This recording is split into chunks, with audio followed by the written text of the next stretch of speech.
Friends, welcome to increase knowledge for education channel. So చూడండి, ఇది మనము సైకాలజీలో సంబంధించినటువంటి one of the important topic వచ్చేసి మనకు అభ్యాసన వక్రరేఖలు. సో చూడండి, దీన్ని మనము ధారణ వక్రరేఖలు అని కూడా చెప్తాం. సో చూడండి, ధారణ వక్రరేఖలను కూడా చెప్పడం అనేది జరుగుతుంది. సో ధారణ వక్రరేఖలు. సో చూడండి, అభ్యాసన వక్రరేఖలు అంటే ఏమిటి?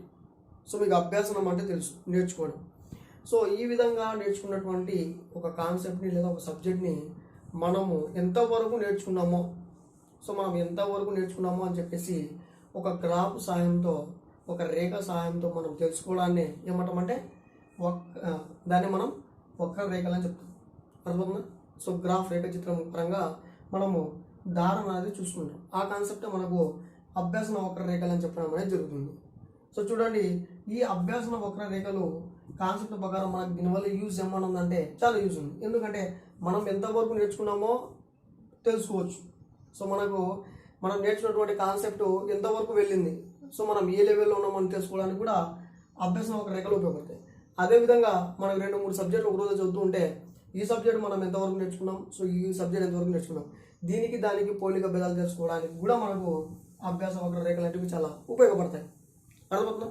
సో చూడండి, ఈ అభ్యాసన వక్రరేఖలు లేదా ధారణ వక్రరేఖలను మనకి ఇంట్రొడ్యూస్ చేసింది అంటే దీని మీద ప్రయోగాలు చేసింది ఎవరంటే తెలుసు మీకు అందరికీ, ఎబ్బింగ్హౌస్. చూడండి, ఎబ్బింగ్హౌస్.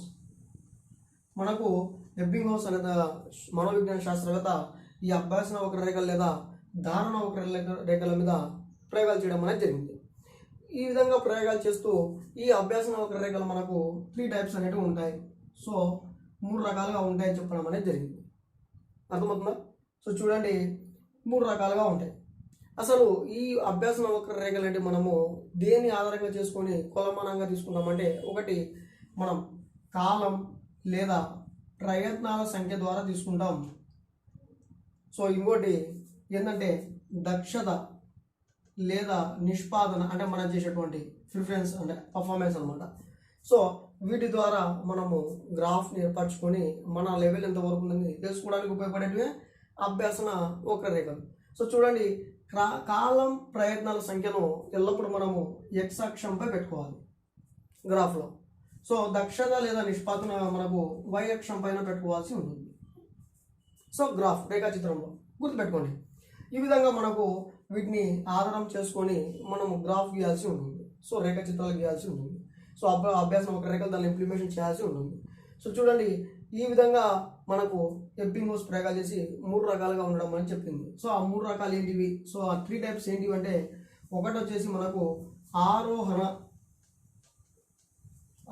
వక్రరేఖలు. సో దీన్ని మనం పుట్టాకార వక్రరేఖలు అని చెప్తాం.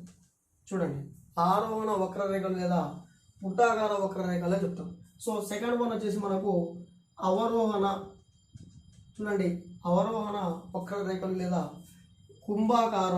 సో చూడండి, కుంభాకార వక్రరేఖలు అని చెప్పడం అనేది జరుగుతూ ఉంది. అర్థమవుతుందా? ఇంకా మూడోది ఏమైనా ఉందంటే ఎస్ ఆకారపు వక్రరేఖ లేదా మిశ్రమ వక్రరేఖలు అంటాం. ఈ విధంగా మనకు 3 టైప్స్ అనేటివి వక్రరేఖలు అనేటివి ఉండడం అనేది జరిగింది. అర్థమవుతుందా? వీటి గురించి మనము ఒక్కొక్కటి తెలుసుకుంటే మనకు ఈ కాన్సెప్ట్ అనేది ఏర్పడడం అనేది జరుగుతుంది. సో చూడండి, ఆరోహణ లేదా పుట్టాకార వక్రరేఖలు. సో చూడండి, ఈ ఆరోహణ వక్రరేఖ ఏ విధంగా ఉంటుంది? సో ఈ విధంగా మనము గీసుకుంటే ఇది ఎక్స్ అక్షము, సో ఇది వై అక్షం గ్రాఫ్లో.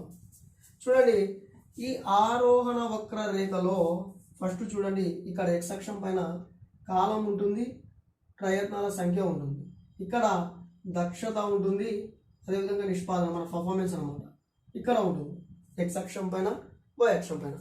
ఈ విధంగా ఆరోహణ వక్రరేఖ లేదా పుట్టాకార వక్రరేఖలో సో చూడండి, ఈ అభ్యాసన వక్రరేఖలు గుర్తుపెట్టుకోండి. ఎప్పుడు మనకేం తెలియజేస్తాయి అంటే ఊర్ధ్వ ముఖాన్ని మాత్రమే తెలియజేస్తాయి. ఏం తెలియజేస్తాయి? ఊర్ధ్వ ముఖాన్ని మాత్రమే తెలియజేస్తాయి. ఎందుకు ఊర్ధ్వ ముఖము అంటే పై లెవెల్ ఎందుకు చూపిస్తాయి అంటే, చూడండి, మనం ఒక కాన్సెప్ట్ నేర్చుకుంటామంటే మనము నేర్చుకునే కొద్దీ మన స్థాయి అనేది లెవెల్ అనేది పైకి వెళ్తూ ఉంటుంది. అర్థమవుతుందా? సో స్థాయి అనేది పెరుగుతూ ఉంటుంది కాబట్టి అభ్యాసన వక్రరేఖలు మనకి ఎల్లప్పుడూ ఊర్ధ్వ ముఖాన్ని తెలియజేస్తాయి. సో ఇది గుర్తుపెట్టుకోండి. ఇప్పుడు ఇక్కడికి వచ్చేద్దాం. ఆరోహణ వక్రరేఖలు లేదా పుట్టాకార వక్రరేఖలు. ఇక ఇందులో ఏముంటుంది? ఫస్ట్ ఒక కాన్సెప్ట్ మనం నేర్చుకుంటూ ఉన్నాం. సో చూడండి, జనరల్గా చెప్తాను నేను, కాన్సెప్ట్ నేర్చుకుంటూ ఉన్నాం. కొత్త కాన్సెప్ట్. చూడండి, కొత్త కాన్సెప్ట్ నేర్చుకుంటున్నప్పుడు నిదానం పడుతుంది కొద్దిగా. చూడండి, నిదానం ఫస్ట్ నిదానంగా నేర్చుకుంటాం, తర్వాత అది అర్థమైన తర్వాత నెక్స్ట్ చదివినప్పుడు ఏమవుతుందంటే ఫాస్ట్గా చదువుతాం, అంతే కదా. సో ఫస్ట్ మనకు కొత్త కాన్సెప్ట్ ఏదైనా వచ్చిందనుకోండి నిదానంగా అర్థమవుతుంది. తర్వాత పదే పదే చదవడం ద్వారా, దానికి రిలేటివ్ ఉన్నటువంటి మ్యాటర్ చదవడం ద్వారా మనకు ఆ మ్యాటర్ అర్థమైపోయి వేగంగా మనకు అభ్యాసం అనేది జరుగుతుంది. అంటే ఫస్ట్ ఇక్కడ నిదానంగా ఉంటుంది, ఆ తర్వాత దాని స్థాయి అనేది పెరుగుతూ ఉంటుంది. సో చూడండి, గుర్తుపెట్టుకోండి, ఇదే కావాల్సింది మనకు. మొదటగా పిల్లవాళ్ళకు కొత్త కాన్సెప్ట్ ఏమైనా ఇచ్చామనుకోండి, ఆ కాన్సెప్ట్ ఏం చేస్తారంటే నేర్చుకుంటారు. సో మీరే ఉన్నారు, సో నేను రాజ్యాంగం గురించి చెప్తూ ఉన్నాను, నేను చెప్పాము ప్రీవియస్ క్లాస్లో కూడా. రాజ్యాంగం గురించి అంటే ఏమిటి, సో రాజ్యాంగం గురించి ఇంట్రడక్షన్ చెప్పాము, అది అర్థం కాలేదు, జనరల్ మీద అర్థం కాలేదు. కానీ ఒక దేశాన్ని ఎగ్జాంపుల్ చేసి చెప్పడం, మన దేశం మీద ఇంప్లిమెంట్ చేసుకోవడం, విరివిలు చేశానని చెప్పేస్తే అప్పుడు మన రాజ్యాంగం గురించి అర్థమవుతుంది. అంటే ఫస్ట్ మనకు నిదానంగా అర్థమవుతుంది, తర్వాత పోయే కొలది మనకు లెవెల్ అనేది మారుతూ పెరుగుతూ ఉంటుంది. సో చూడండి, ఈ విధంగా మనకు ఫస్ట్ ఈ విధంగా నిదానంగా సాగి తర్వాత మనకు హై లెవెల్లో వెళ్ళడం అనేది జరుగుతుంది. సో ఇదే మన గ్రాఫ్లు ఇక్కడ ఇవ్వడం అనేది జరిగింది. సో ఈ విధంగా ఫస్ట్ గ్రాఫ్ ఎక్స్ అక్షాన్ని అంటే కాలం యొక్క ప్రయత్నాల సంఖ్య అనేది ఏం చేసుకుంటాం మనం పెరుగుతూ ఉంటాయి. సో ఈ విధంగా పెరుగుతూ కొద్దీ ఇక్కడ దక్షత మన పర్ఫార్మెన్స్ అనేది తగ్గుతూ ఫస్ట్ నిదానంగా ఉంటుంది. సో చూడండి, ఫస్ట్ నిదానంగా ఈ విధంగా ఉంటుంది, తర్వాత అది మనం నేర్చుకునే స్థాయిని బట్టి లెవెల్ని బట్టి ఏమవుతుందంటే పెరుగుతూ పోతూ ఉంటుంది. ఈ విధంగా అర్థమవుతుందా. మొదటగా నిదానంగా జరుగుతుంది ఇక్కడ. సో నిదానంగా జరిగి తర్వాత స్థాయిని బట్టి వేగంగా జరుగుతూ ఉంటుంది. అంటే ఏ పరంగా, పురోగమనం పరంగా. సో చూడండి, పురోగమన దిశ అంటారు దీన్ని. సో ఏమంటారు, పురోగమన దిశ అంటారు. మొదట నిదానంగా జరుగుతుంది, తర్వాత వేగంగా జరుగుతుంది. ఏది అభ్యాసనం అంటే దీని అర్థమైంది, కాలము ఉపయోగించే ప్రయత్నాల సంఖ్య పెరిగే కొద్దీ మొదటగా నిదానంగా ఉంటూ తప్పుల సంఖ్య నిదానంగా చేస్తూ తర్వాత ఆ తప్పులను సరి చేసుకుంటూ పర్ఫార్మెన్స్ ఏ విధంగా ఉంటుంది, ఫాస్ట్గా ఉంటుంది. ఇది దానికి అర్థం. దీన్ని మనం పురోగమన దిశ అని చెప్తాం. ఏమంటారు, పురోగమన దిశగా చెప్పుకుంటాం. పురోగమన దిశ కలిగినటువంటి అభ్యాసం వక్రరేఖ చూడండి పుట్టాకార అని చెప్పొచ్చు, లేదా ఆరోహణ వక్రరేఖ అని చెప్పొచ్చు. గుర్తుపెట్టుకోండి ఈ విధంగా.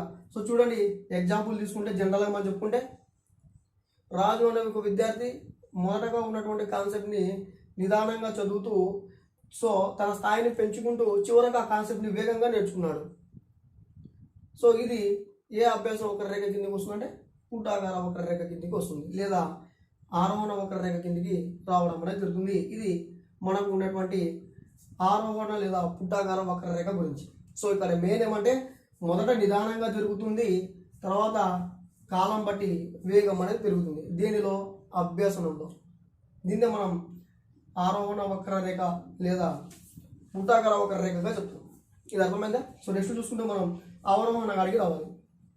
సో చూడండి, అవరోహణ వక్రరేఖ అంటే ఏమిటి, దీనికి ఆపోజిట్ యదానికి ఆరోహణకి. సో చూడండి, అవరోహణ వక్రరేఖ చూసుకుంటే మొదట వేగంగా మనం అభ్యాసనం అనేది చేస్తాం. చేసిన తర్వాత కొన్ని జటిలమైనటువంటి పరిస్థితులు, లేకపోతే మోటివేషన్ లేకపోవడము, లేకపోతే ఇంట్రెస్ట్ రాకపోవడము, ఆసక్తి లేకపోవడము ఏం చేస్తామంటే అభ్యాసనం అనేది వేగం అనేది తగ్గుతుంది. మొదటగా అంశాన్ని స్పీడ్గా నేర్చుకున్నటువంటి మనం కొద్ది రోజులు వెళ్ళిన తర్వాత ఆ అంశం అనేది ఏమవుతుందంటే ఇంట్రెస్ట్ లేకపోవడము, మోటివేషన్ లేకపోవడము, జటిలమైనటువంటి భావన నమ్మిది ఏర్పడడం ద్వారా ఆ అభ్యాసనం అనేది నిదానం అవుతుంది. సో వేగం అనేది తగ్గిపోతుంది. దీంట్లో మొదటేమో వేగంగా జరుగుతుంది, తర్వాత తగ్గుకుంటూ వస్తుంది. సో దీని గ్రాఫ్ ఏ విధంగా ఉంటుంది. సో చూడండి, ఈ విధంగా మనం వేసుకుంటే గ్రాఫ్. సో ఇది ఎక్స్ అక్షం, ఇది వై అక్షం. సో ఇది కాలం, ప్రయత్నం. సో ఇక్కడ నిష్పాదన లేదా దక్షత, పర్ఫార్మెన్స్ అనమాట మనది. ఏ విధంగా ఉంటుంది. సో మొదట వేగంగా ఉంటుంది, ఈ విధంగా మనకు వేగంగా ఉంటుంది. తర్వాత ఏమవుతుంది, ఎక్స్ అక్షం కిందికి. సో చూడండి, ఎక్స్ అక్షం మీదకి ఈ విధంగా కిందికి వాళ్తూ ఉంటుంది. ఈ విధంగా అంటే మొదట వేగంగా వెళ్ళినటువంటి ఈ రేఖ తర్వాత ఏమవుతుంది, నిదానంగా కిందికి వస్తుంది. సో చూడండి, ఇది ఏ ఆకారంలో ఉంటుంది మనకు, ఈ విధంగా ఉంటే కుంభాకారంలో ఉంటుంది. సో చూడండి, కుంభాకారంలో ఉంటుంది. సో కాబట్టి దీన్ని మనం కుంభాకార వక్రరేఖ అంటాం. అర్థమవుతుందా. ఇక్కడ చూడండి ఎక్స్ అక్షానికి ఏమైంది, ఇది చాలా దగ్గరగా ఉంది ఇక్కడ, అంటే నిదానంగా జరిగింది కాబట్టి ఎక్స్ అక్షానికి దగ్గరలో ఉంది రేఖ. కానీ స్థాయి అనేది మారే కొద్దీ లెవెల్స్ అనేవి పెరిగిపోయినాయి కాబట్టి, వేగం పెరిగింది కాబట్టి ఎక్స్ అక్షానికి దూరం ఉంది. అంటే ఏ విధంగా, సో ఇక్కడ మొదటగా ఈ విధంగా దగ్గర ఎక్స్ అక్షానికి దగ్గర ఉన్నటువంటి ఈ రేఖ, నిదానంగా ఉన్నటువంటి రేఖ మనకు స్థాయిని బట్టి వేగం పెంచే కొద్దీ పైకి వెళ్ళిపోయింది. అంటే ఎక్స్ అక్షం ఈడ ఉంది, కాలం దక్షత ఏమో ఇటు వెళ్ళిపోయింది. కాబట్టి చూడండి ఇది పుట్టాకార వక్ర రేఖ అయిపోయింది, ఇది కుంభాకార వక్ర రేఖ కావడం జరిగింది.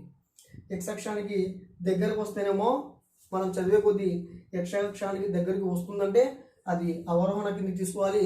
మనం చదివే కొద్దీ మన పర్ఫార్మెన్స్ పెరిగి ఎక్స్ అక్షానికి దూరం వెళ్తున్నామంటే దాన్ని మనము పుట్టాకారం తీసుకోవాలి. చూడండి ఇది మనకు ఆరోహణ వక్రరేఖ లేదా పుట్టాకార వక్రరేఖ గురించి, అదేవిధంగా అవరోహణ వక్రరేఖ, కుంభాకార వక్రరేఖ గురించి. ఇది మనకు తిరోగమన దిశను తెలుపుతుంది. గుర్తుపెట్టుకోండి, తిరోగమన దిశను మనకి తెలపడం అనేది జరుగుతుంది. తిరోగమనం అంటే ఏంది, ఇది మొదట వేగంగా జరుగుతుంది, దానికి ఆపోజిట్గా ఏమవుతుందంటే నిదానంగా కొనసాగుతుంది. కానీ మొదటిది పురోగమనం, ఇది మొదట నిదానంగా ఉంటుంది స్టార్టింగ్ ట్రబుల్లో, తర్వాత వేగాన్ని పెంచుకుంటుంది. కాబట్టి అది పురోగమన దిశగా ఉంటుంది, ఇది తిరోగమన దిశగా ఉంటుంది. ఈ విధంగా మనకు అభ్యాసన వక్రరేఖ లాంటివి ఉండడం అనేది జరిగింది. సో వీటి మీద ప్రయోగాలు చేసిన వారు ఎబ్బింగ్హౌస్. చూడండి 2022 టెట్లో గురించి కానీ, సో 2024లో రీసెంట్గా జరిగినటువంటి టెట్లో కూడా మనకు చాలా రకాలుగా వీటి మీద అడగడం అనేది జరిగింది. ఎక్స్పెషల్లీ 2020లో అయితే ఆశ్చర్యం వేసింది ఏంటంటే ఎక్స్ అక్షంపై ఏముంటుంది, వై అక్షంపై ఏముంటుంది, ఈ విధంగా కూడా అడగడం జరిగింది. ఎక్స్ అక్షంపై అభ్యాసన వక్రరేఖల్లో ఎక్స్ అక్షంపై ఏ విషయం ఉంటుంది, లేదా అభ్యాసన వక్రరేఖ లేదా ధారణ వక్రరేఖలలో వై అక్షాంశంపై, సో వై అక్షంపై ఏముంటుంది, ఏ విషయం ఉంటుంది, దక్షతన, నిష్పాదన, సో కాలం, ప్రయత్న సంఖ్య, ఈ విధంగా మనకు అడగడం అనేది జరిగింది. ఒకసారి చూసుకోండి ప్రీవియస్ పేపర్లో కూడా. కాబట్టి నేను చెప్తున్నాను ఇక్కడే. సో ఎక్స్ అక్షం పైన కాలం, ప్రయత్నం ఉంటుంది, గుర్తుపెట్టుకోండి. వై అక్షం మీద దక్షత, నిష్పాదన అనేది ఉంటుంది. ఇది కూడా అడుగుతున్నాడు, ఎక్స్ అక్షం పైన ఏముంది, వై అక్షం మీద ఏ విషయం ఉంది, అభ్యాసం వక్రరేఖలను అడుగుతున్నాడు కాబట్టి మేము చెప్తూ ఉన్నాం. సో నెక్స్ట్ చూసుకుంటే మనకు చివరిది ఎస్ ఆకారపు వక్రరేఖ లేదా మిశ్రమ వక్రరేఖలు అంటారు. సో దీనికి గ్రాఫ్ ఏ విధంగా ఉంటుందంటే చూడండి, ఇది ఎక్స్ అక్షం, ఇది వై అక్షం. నేను చెప్పాల్సిన అవసరం లేదు. ఇక్కడ కాలము, ప్రయత్నాల సంఖ్య ఉంటుంది, ఇక్కడ దక్షత, నిష్పాదన అనేది ఉంటుంది. గుర్తుపెట్టుకోండి. ఇక్కడ ఏం జరుగుతుంది మ్యాటర్ అని అంటే చూసుకుంటే, ఇక్కడ ఏం మ్యాటర్ జరుగుతుందంటే, ఇక్కడ మొదటగా బాగా నేర్చుకుంటాడు. సో చూడండి, మొదటగా బాగా నేర్చుకుంటాడు, మధ్యలో వచ్చేసరికి మళ్ళీ నిదానంగా నేర్చుకుంటాడు, మళ్ళీ బాగా నేర్చుకుంటాడు, నిదానంగా నేర్చుకుంటాడు. సో ఈ విధంగా అంటే ఈ విధంగా నేర్చుకుంటాడు హై లెవెల్లో, తర్వాత దాన్ని మళ్ళీ డల్ చేస్తాడు. ఈ విధంగా మనకు మారుతూ ఉంటుంది. అంటే కొన్నిసార్లు వేగంగా ఉంటుంది అభ్యాసనం, కొన్నిసార్లు నిదానంగా ఉంటుంది అభ్యాసనం. సో వీటి గురించి తెలిపేటువంటి రేఖనే మనం మిశ్రమ అభ్యాసన రేఖ లేదా ఎస్ ఆకారపు వర్ణ రేఖలు అంటాం. సో ఇది ఎస్ ఆకారం మాదిరిగానే ఉంటుంది, ఈ విధంగా అర్థమవుతుందా. అంటే మొదట వేగంగా ఉంటుంది, తర్వాత స్లో అయిపోతుంది, తర్వాత మళ్ళీ వేగం పుంజుకుంటుంది, మళ్ళీ స్లో అయిపోతుంది, ఈ విధంగా ఉంటుంది. సో ఈ విధంగా కాబట్టి దీన్ని మనము ఎస్ ఆకారపు వక్రరేఖగా చెప్పుకుంటూ ఉంటాం. అర్థమవుతుందా. ఈ విధంగా మనకు ఇవ్వడం అనేది జరిగింది. సో చూసుకుంటే ఒక ఎగ్జాంపుల్గా చూసుకుంటే 3 వాటికి ఒకటే. సో ఒక్కొక్క ఎగ్జాంపుల్ పేరు పెట్టి చూసుకుంటే, ఇప్పుడు ఇందాకనే చెప్పాం, సో రాజు అనే విద్యార్థి అని. సో ఏదో ఒక పేరు తీసుకోండి. సో మీరు గుర్తుపెట్టుకోండి, రాజు అని ఒక విద్యార్థి ఉన్నాడు. సో రాజు అనేటువంటి ఎగ్జాంపుల్ తీసుకుని చెప్పాను కాబట్టి, సో ఇక్కడ ఆ రాజు అనే ఎగ్జాంపుల్ తీసుకున్నాం.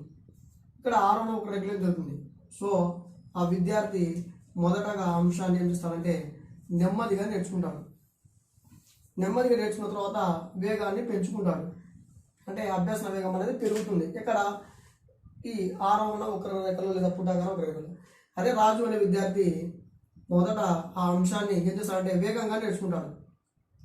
చూడండి, మనకి ఎగ్జాంపుల్ తీసుకుంటే మనము 10th క్లాస్ అయిపోయింది, ఇంటర్మీడియట్ అయిపోయింది, డిఎల్ఈ కొంతమంది చేసినా, డిగ్రీ చేసి కొంతమంది బీఈడి కూడా చేసినాము. ఇప్పుడు మనం మళ్ళీ ఫస్ట్ నుంచి చదువుకుంటూ రావాలన్నప్పుడు మనకు పూర్వజ్ఞానం అనేది ఉంటుంది. సో చూడండి, పూర్వజ్ఞానం ఉన్నప్పుడు ఏం చేస్తామంటే వేగంగా చదివేస్తాం. అర్థమవుతుందా.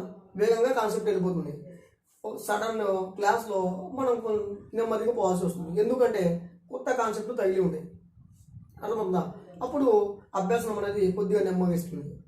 అర్థమవుతుందా. చూడండి, వేగంగా అంటే మనకి ఎలిమెంటరీ లెవెల్లో ఉన్నటువంటి 8th క్లాస్ వరకు కూడా మనం ఏం చేస్తామంటే వేగంగా చదివేస్తాం, ఎందుకంటే పూర్వజ్ఞానం ఉంటే. తర్వాత 9th కొద్దిగా 10th వచ్చేసరికి కొంచెం మ్యాటర్ చేంజ్ అవుతుంది, దాంతోపాటు కొంచెం డెప్త్నెస్ కూడా ఉంటుంది. అప్పుడు అభ్యాసం అనేది కొంచెం నెమ్మదిస్తుంది. అర్థమవుతుందా? కొంతమంది వెనక్కి కూడా వెళ్ళిపోవచ్చు ఇడికే చాలని చెప్పేసి. కాబట్టి ఆ తెలిపేటువంటి వక్రరేఖని మనము అవరోహణ వక్రరేఖ లేదా కుంభాకార వక్రరేఖగా చెప్పుకుంటాం. అర్థమవుతుందా? ఇప్పుడు ఆ విధంగా కాదు. ఇప్పుడు ఇక్కడ ఏం జరుగుతుందంటే వేగంగా ఉంటుంది, దాంతోపాటు నెమ్మదిగా కూడా ఉంటుంది, మళ్ళీ వేగంగా ఉంటుంది, సో మళ్ళీ నెమ్మదిగా. సో ఈ విధంగా అప్ అండ్ డౌన్స్ అనేవి జరుగుతూ ఉంటాయి. అర్థమవుతుందా? సో ఈ విధంగా అప్ అండ్ డౌన్స్ గురించి తెలిపేది మనకు ఎస్ ఆకారపు వక్రరేఖగా మనం చెప్పుకోవచ్చు. చూడండి, మనం నేర్చుకున్నటువంటి అభ్యాసనం ఎక్స్ అక్షానికి దగ్గరలో ఉందంటే మనము ఎటువంటి పర్ఫార్మెన్స్ ఇవ్వనట్టు, సో నెమ్మదిగా ఉన్నట్టు. అదే పర్ఫార్మెన్స్ ఎక్స్ అక్షానికి దూరంగా వెళ్తూ ఉందంటే చూడండి, అప్పుడు మనకు పర్ఫార్మెన్స్ అనేది, ఆ దక్షత అనేది మనకు పెరుగుతూ ఉన్నట్టు. అర్థమవుతుందా? అప్పుడు కాలము ప్రయత్నాల సంఖ్య తగ్గుతూ ఉన్నట్టు.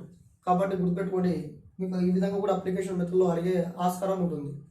ఎప్పుడైతే ఆరోహణ వక్రరేఖల్లో ఏమవుతుందంటే నేర్చుకునే కొద్దీ, కాలం పెరిగే కొద్దీ, ప్రయత్నాల సంఖ్య తగ్గే కొద్దీ ఏమవుతుందంటే, ప్రయత్నాల సంఖ్య కూడా పెరిగే కొద్దీ ఏమవుతుందంటే దక్షత అనేది లెవెల్ అనేది పెరుగుతూ ఉంటుంది. సో స్టార్టింగ్ స్లో ఉన్న తర్వాత పెరుగుతూ ఉంటుంది. అదే అవరోహణకి వస్తే దానికి ఆపోజిట్గా ఉంటుంది. ఇది గుర్తుపెట్టుకుంటే మనకు ఈ వక్రరేఖలు చాలా ఈజీగా ఉంటుంది. సో కాబట్టి easy topic, so simple topic. So మీకు 1 మార్క్ లేదా మామూలుగా టీఆర్టీ డిఎస్లో హాఫ్ మార్క్ తెచ్చేటువంటి కాన్సెప్ట్ ఇది. సో దీన్ని చేసింది ఎవరంటే ప్రయోగాలు ఎబ్బింగ్హౌస్. గుర్తుపెట్టుకోండి. సో అర్థమవుతుందా? సో దీన్ని మనం ధారణ వక్రరేఖలు కూడా చెప్తాం. మన ధారణ వక్రరేఖలు అనుకోండి, ధారణ రేఖ వక్రరేఖలన్నా స్వాభ్యాసన వక్రరేఖలన్నా రెండు ఒకటే. గుర్తుపెట్టుకోండి. సో ఇది మనకు అభ్యాసన వక్రరేఖలకు సంబంధించినటువంటి మన అకాడమిక్ టెక్స్ట్ బుక్లో ఉన్నటువంటి మ్యాటర్. సో మా ఇన్ఫర్మేషన్ కానీ మీకు వర్త్ అనిపిస్తే లైక్ చేయండి, షేర్ చేయండి అండ్ కామెంట్ చేయండి. Thank you.